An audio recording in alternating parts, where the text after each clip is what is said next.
Laplace, इन्होंने तो nebular theory को ही सही माना था और इन्होंने ये भी कहा कि आपकी यूनिवर्स की उत्पत्ति 10 से लेकर 13 बिलियन साल पहले नहीं हुई, आपकी यूनिवर्स की उत्पत्ति मात्र आज से 4.5 बिलियन साल पहले हुई। ओके बेटा, कोई दिक्कत नहीं। तो बिग बैंग हाइपोथेसिस को मानने वाले कौन कौन हैं? लैम्ट्री, है ना, गैमो और जिक। ये ऐसे, है ना, एस्ट्रोनॉमर्स हैं जो पूरी तरीके से मानते हैं कि यूनिवर्स की जो उत्पत्ति हुई है वो बिग बैंग थ्योरीज उस उत्पत्ति को सबसे बेहतरीन ढंग से एक्सप्लेन करती है। ओके डियर, चलो, जब हमारी पृथ्वी बनी थी, जिस समय, है ना, यूनिवर्स बना, यूनिवर्स के, है ना, बाद जब ये स्कैटर्ड पार्टिकल्स आपस में एक दूसरे के साथ कंबाइन कर रहे थे तो हमारी अर्थ भी एक मास पार्टिकल के रूप में इस यूनिवर्स में पैदा हुई थी।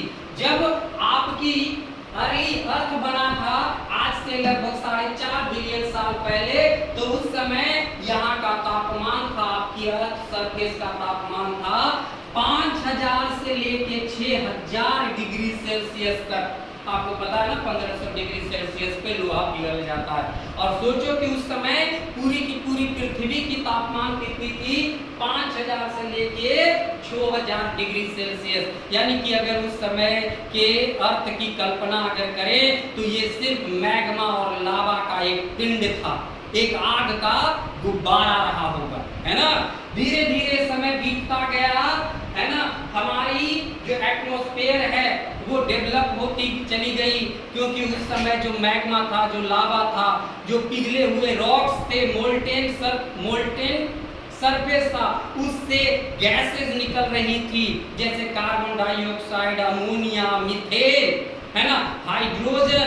ये आपस में कंबाइन कर करके धीरे धीरे एक एटमॉस्फेयर बनाए। धीरे धीरे यहाँ पर जो वाटर वेपर था, है ना, वो स्प्लिट कर करके हाइड्रोजन और ऑक्सीजन बनाया। यही ऑक्सीजन धीरे धीरे करके आपका ओजोन लेयर बनाया, जिसके कारण यूवी रेज पृथ्वी की सरफेस पे थोड़ी कम आने लगी, जिसके कारण पृथ्वी थोड़ा और ठंडा हुआ। समय ने इसे और ठंडा किया, है ना। लगातार जो ऑक्सीजन बन रहे थे, हाइड्रोजन जो निकल रहा था, उसके कारण कंडेंसेशन हो रहा था और उस कंडेंसेशन के कारण वाटर ड्रॉपलेट्स बन रहे थे।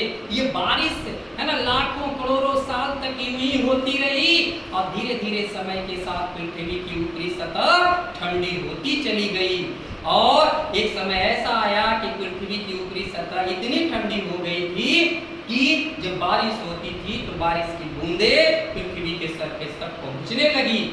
जितने भी पृथ्वी के ऊपर गड्ढे बड्ढे थे, सारे गड्ढे बड्ढे भर गए पानी से, बड़े बड़े समुद्र बन गए, बड़े बड़े महासागर बन गए, वाटर बॉडीज बन गया और पूरी पृथ्वी नीली नजर आने लगी due to the presence of water. और आज भी आपके पृथ्वी को नीला ग्रह के नाम से जाना जाता है ना। तो सोचो, ये जो सृष्टि है 1 या 2 दिन की नहीं है, परंतु भैया ये भी आपको समझना है कि अभी तक आपने जो पढ़ा वो साइंटिफिक एक्सप्लेनेशन है इस यूनिवर्स के उत्पत्ति का, परंतु हमारे यहाँ इस उत्पत्ति को एक्सप्लेन करने के लिए हमारे पास रिलीजियंस, है ना, बातें भी है, धार्मिक बातें भी है, जो हम लोग बाद में थोड़ा सा बात करेंगे। परंतु अभी और सुनिए, अगर आप अपने पृथ्वी को देखें तो आपकी पृथ्वी कि दोनों पोलों की दूरी, आपका अगर ये पृथ्वी है तो इधर एक नॉर्थ पोल है, इधर बेटा साउथ पोल है ना। इन दोनों के बीच की दूरी कितनी हो जाती है बेटा? बोलो बेटा, 12,640 किलोमीटर। आपकी पृथ्वी के इक्वेटोरियल जो दूरी है ना, वो दूरी है 12,783 किलोमीटर। आपकी, है ना, सूरज, आपकी पृथ्वी का सूरज से दूरी किससे बेटा? सूरज से दूरी कितनी है बेटा? 15 करोड़ किलोमीटर, 15 करोड़ किलोमीटर। और आपको पता है ना 8.5 सेकंड में ये जो रोशनी है वो आपकी पृथ्वी तक पहुंच जाती है। अब सोचो प्रकाश की चाल कितनी तेज होगी। ओके डियर, आइए इधर। अगर आप अपने पृथ्वी और चांद के बीच की अगर आप दूरी देखो तो ये कितना बेटा 4,84,000 किलोमीटर है। और पृथ्वी को अपनी एक है ना सूरज के चारों तरफ पृथ्वी को एक चक्कर लगाने में कितनी समय लगती है बेटा 365.12 दिन। ठीक है, यानी कि आप कह सकते हो 65.5 दिन लगता है।